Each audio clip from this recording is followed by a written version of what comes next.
She's like, I knew my drink tasted funny. And she was asking him to empty his pockets. And she was like, let me see what's in your pockets. Let me see. And he was like, I don't have anything. So this whole time I'm like, Jade, like trying to get a response from her.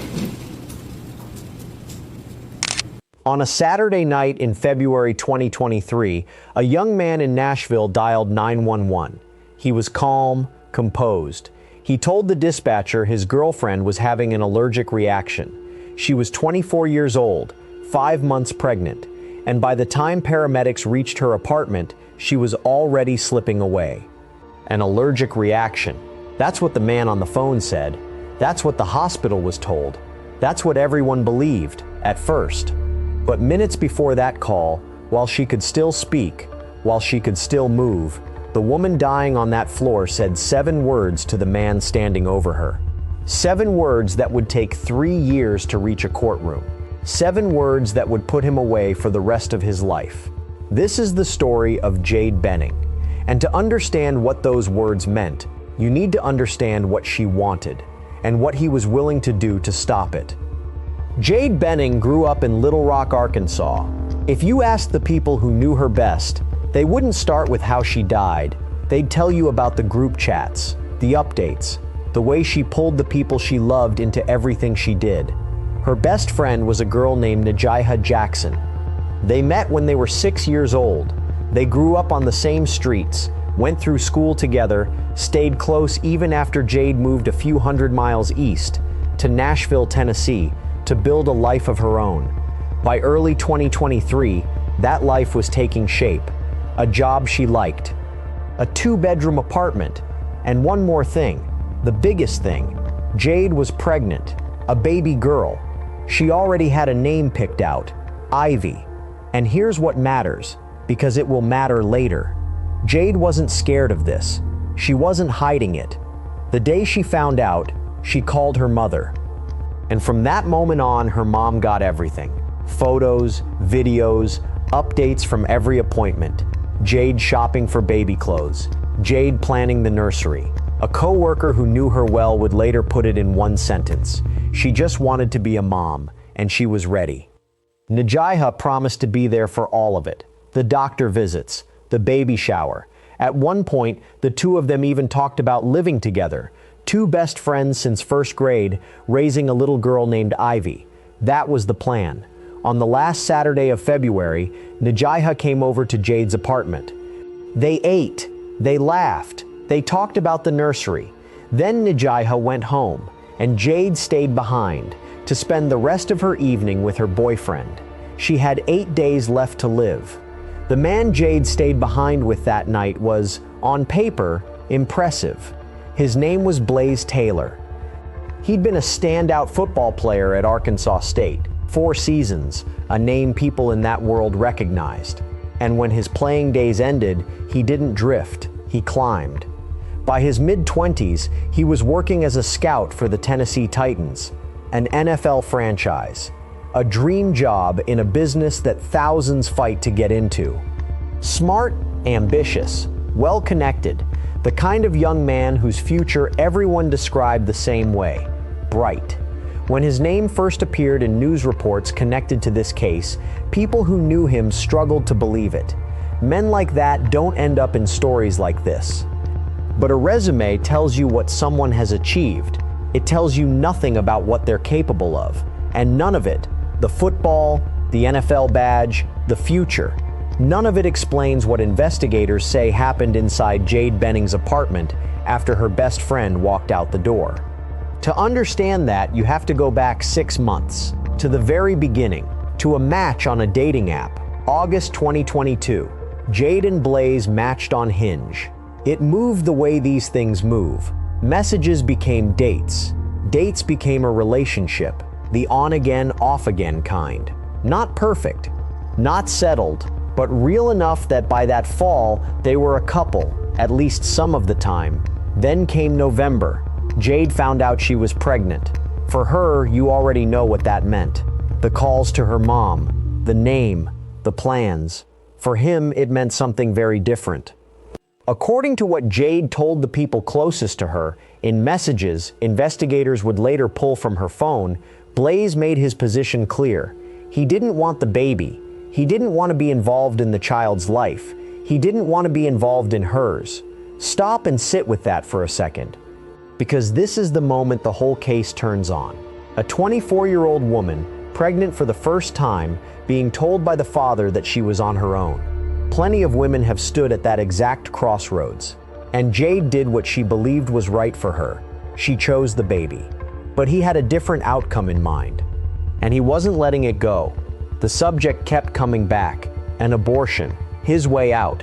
Which brings us to a single text message. One that jurors would hear read aloud in a courtroom more than 3 years later. Sometime during that pregnancy, Jade typed out a message to a close friend. She was steeling herself for a conversation she knew was coming. She wrote that she was going to tell him that day, quote, "I'm not having the abortion, so he can just get it out of his head." Get it out of his head. Read it again. There's no fear in that message, no drama, just a young woman drawing a line. She knew what he wanted. She was telling him no. And as far as she was concerned, that was the end of the discussion. She thought she was closing a door.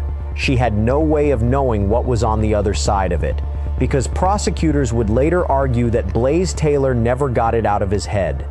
Not for one day. He simply stopped saying it out loud. And what he did next, they'd argue, wasn't acceptance. It was a strategy. January 2023, a month before Jade's death, Blaze came back. The relationship that had been off was suddenly, warmly, on again. They were trying, in his telling, to make it work, to strengthen things, to be something like a family before the baby arrived. Put yourself in Jade's position. The father of your child, the man who said he wanted nothing to do with either of you, is showing up, making time, making plans. If you were her, wouldn't you want to believe it? At the time, it looked like growth. It looked like a man stepping up. Her friends watched her get happier by the week. By late February, Jade was, in the words of the people texting with her that final night, excited. Excited to spend the evening with Blaze, hopeful about where this was finally going. Here's the question nobody thought to ask, because in the moment, there was no reason to ask it. Why now? Why does a man who spent months pushing for an abortion, who wanted out of this woman's life entirely, suddenly reverse course, just as the pregnancy passes the point of no return? Prosecutors would eventually offer an answer, a cold one. The reconciliation was never the goal, it was the access. Saturday, February 25th, 2023, Jade's apartment, Nashville. The plan for the night was almost painfully ordinary. A date night in. They'd cook together, paint together. One of those stay-home evenings couples plan when things feel new again. Early in the evening, two friends stopped by, including Najiha. Food, conversation, nursery talk. Nothing out of place. When they left, Jade was in good spirits. She kept texting Najiha afterward, happy, looking forward to the rest of her night with Blaze. Somewhere in that apartment was a bottle of pink lemonade and a drinking glass. Remember both. Now the timeline tightens, because roughly an hour after her friends walked out that door, something went catastrophically wrong. Jade became violently ill. Not slowly, not vaguely. She was vomiting.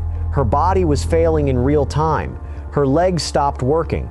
A pregnant woman in her own home, suddenly unable to stand. And in the middle of it, she got Najiha on the phone. Najiha listened, helpless, from miles away as her best friend of 18 years fell apart. And then she heard Jade's voice shift. Jade wasn't talking to her anymore. She was talking to Blaze. "I know you put something in my drink." She said her drink had tasted funny. And she said it again. "I know you put something in my drink," as her legs gave out beneath her. Think about what you're hearing. A dying woman, in the last conscious minutes of her life, looked at the father of her child and named exactly what was happening to her. No confusion, no guessing. She knew. Those were among the last words Jade Benning ever spoke. What happened next, you already know. Blaze Taylor picked up the phone and called 911, and he told them she was having an allergic reaction. The ambulance took Jade to Vanderbilt University Medical Center. She never spoke to police. She never got the chance. By the time she reached the hospital, her condition was critical, and it kept falling. Doctors fought for her. Machines breathed for her. Her family rushed to Nashville and began the vigil that no parent ever imagines. 2 days in, on February 27th, came the first loss, Ivy. The baby girl Jade had named, shopped for, planned a nursery around, gone before she ever arrived. Jade herself held on. Day after day, her body lingered in that hospital bed while her family waited for a recovery the doctors could no longer promise. And then they were faced with the decision that haunts every family who has ever stood in that hallway. They chose to let her go. Jade Benning died on March 6, 2023. It was her 25th birthday. Her mother, Bridget, her father, Dennis, Nijaiha, all of them left standing in a world that, 9 days earlier, had contained a healthy young woman planning a baby shower. And through all of it, the machines, the funeral, the grief, one question hung over everything. Jade had told them what happened. She'd said it out loud, on the phone, to a witness. So why was the man she accused still free? Here is where this story should make you angry. You're allowed to be. Jade was rushed to the hospital on the night of February 25th, accusing her boyfriend of poisoning her. Her apartment, the scene of the suspected crime, the place holding the lemonade, the glass, the answers, was not secured by police until February 27th. 2 days later, a Metro Nashville officer would eventually say it plainly, under oath. The Domestic Violence Division failed to follow protocol. The scene should have been protected immediately. It wasn't. For 2 full days, the most important room in this entire case simply sat there. Early on, police didn't even seek a search warrant. At one point, family members were allowed inside. Now, investigators did eventually photograph that apartment. The pink lemonade bottle, the empty glass. Jurors would one day see those pictures. But every hour that scene sat open was an hour a defense attorney could point to. Every gap was a doubt waiting to be raised. Jade had named her poisoner with her dying breath. The system's first move was to leave the door unlocked. If this case was going to be won, and for a long time, that was a real if. It wasn't going to be won in that apartment. It was going to be won in a laboratory. Dr. Erin Carney is a forensic pathologist in Davidson County. Her job is to speak for people who no longer can. When she examined Jade Benning, the story of an allergic reaction fell apart almost immediately.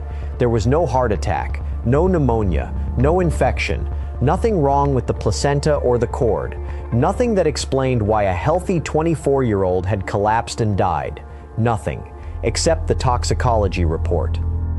Jade Benning died of acute cocaine toxicity, and not an ordinary amount. Dr. Carney has performed more than 3,000 autopsies. 3,000. She testified she could not recall ever seeing a cocaine level as high as the one in Jade's blood. Not once, in her entire career. So the obvious counter-argument arrives on schedule. Maybe she was a user. Maybe this was her secret. The science answered that too. Jade's body showed no signs of cocaine use, no damage to her nose, no needle marks, nothing consistent with habit or addiction, and no history of it anywhere in her life. Her friends knew her. Her family knew her. This was not who Jade was. Then came the finding that changed everything. The concentration in her blood was so extreme, Dr. Carney concluded, that it could not have gotten there by snorting. Not by injection. There was only one way to reach a level like that. She swallowed it. A massive, lethal dose of cocaine, dissolved, prosecutors alleged, in alcohol and mixed into something sweet enough to hide it, something like the pink lemonade sitting in her apartment. I knew my drink tasted funny. 3 years before a jury heard those words, the blood work had already backed them up. Jade told everyone the truth on her way out the door. Now someone had to prove who poured the glass. While that work crawled forward, Blaze Taylor got on with his life. He left Tennessee, left the Titans. He moved to Utah and took a coaching job, a defensive analyst position at Utah State University. Game film, practice fields, a fresh start in a new state 1,800 miles from a grave in Arkansas. For 13 months, that was the reality. Jade's family grieved. Nijaiha replayed that phone call, and the man Jade accused walked free. Not charged, not arrested, building a career.